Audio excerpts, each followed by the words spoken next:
Atmaram circle પાસે છેલ્લા 15 દિવસથી સર્જાયેલા જોખમી ખાડા બાબતે નગરપાલિકાને 4 થી 5 વખત રજૂઆત કરવા છતાં કોઈ ઉકેલ લાવ્યો ન હતો. અંતે તંત્રની રાહ જોયા વગર જનતાના હિતમાં સામાજિક કાર્યકરોએ પોતે જ મેદાને આવી ખાડો પૂર્યો હતો.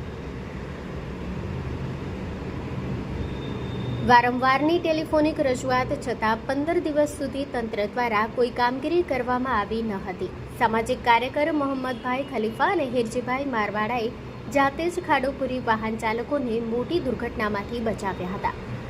નગરપાલિકાની ઉદાસીનતા સામે સામાજિક કાર્યકરોએ આત્મનિર્ભર બની લોકહિતનું કાર્ય કરી ઉમદા ઉદાહરણ પૂરું પાડ્યું. જનમિત્ર ન્યૂઝ ભુજ સતત આપની સાથે. જય હિન્દ. મારું નામ ખલીફા મોહમ્મદ ને મારા સાથે હિરજીભાઈ.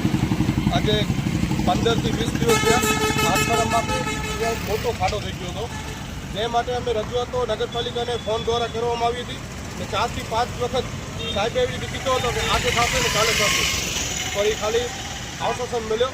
પછી મોદી સાહેબની એક વાત યાદ આવી ગઈ, આત્મનિર્ભર ભારત.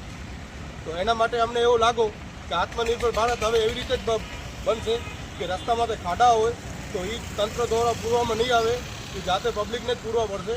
આ ઉદ્દેશથી અમે અહીંયા ખાડો આજે પૂર્યો છે. પૂરનો ટ્રેક્ટર મંગાવી ને અહીંયા નાખવામાં આવ્યો. એ ખાડો એટલો મોટો હતો તો રોજના 2 થી 4 અકસ્માત અહીંયા થતા હતા.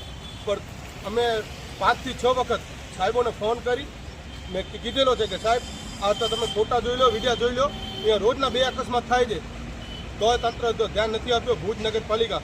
એના માટે અમે પોતે જ પોતાના મહેનતથી આ ખાડો પૂરવામાં આવ્યો છે.